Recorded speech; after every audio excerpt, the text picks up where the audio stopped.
many jobs are there where you're asked to predict the future? And literally, you have to predict the future before it happens because all of the logistics involved, you have to have all these people in place, and it's all hinging on a weather forecast. Predicting the future is an impossible task to begin with.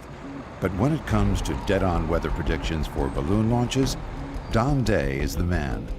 However, even for a highly experienced meteorologist like Don, an operation like Red Bull Stratos presents constant challenges.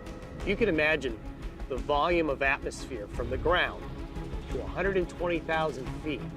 That's a lot of space, and we have to keep track of the weather from the ground through that whole distance. So we're talking over 20 miles of atmosphere that we need to keep track of. To guarantee the best possible weather conditions for a successful balloon launch, Don takes several different sources of information into account for his weather forecasts. You recognize certain weather patterns on these balloon launches that are favorable or unfavorable for balloon operations. And so you take that information and you mix it up with the computer modeling and the measurements of the atmosphere. Then on top of that, we put the man part in it, and that's the experience. However, there is always an element of uncertainty that remains in this equation. When it comes to flying a balloon, especially very large balloons like we're doing here, we're at the mercy of Mother Nature, and we have to be able to work with Mother Nature to find the right conditions. For a successful launch, many factors have to line up just perfectly. This will be especially important as the program progresses and the balloons get larger to take Felix Baumgartner to greater heights.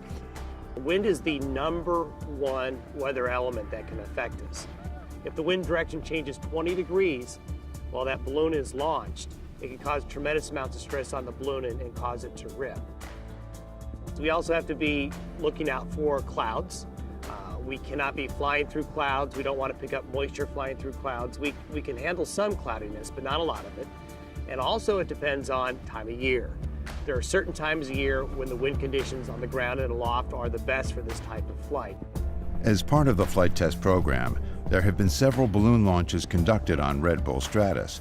For each launch, a flight window was set according to Don's weather forecast, during which time the takeoff had to be carried out.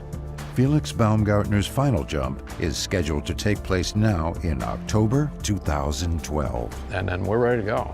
And Felix, he'll be there and he'll be ready to go. And we just, once we have the right weather conditions, look out, here we come.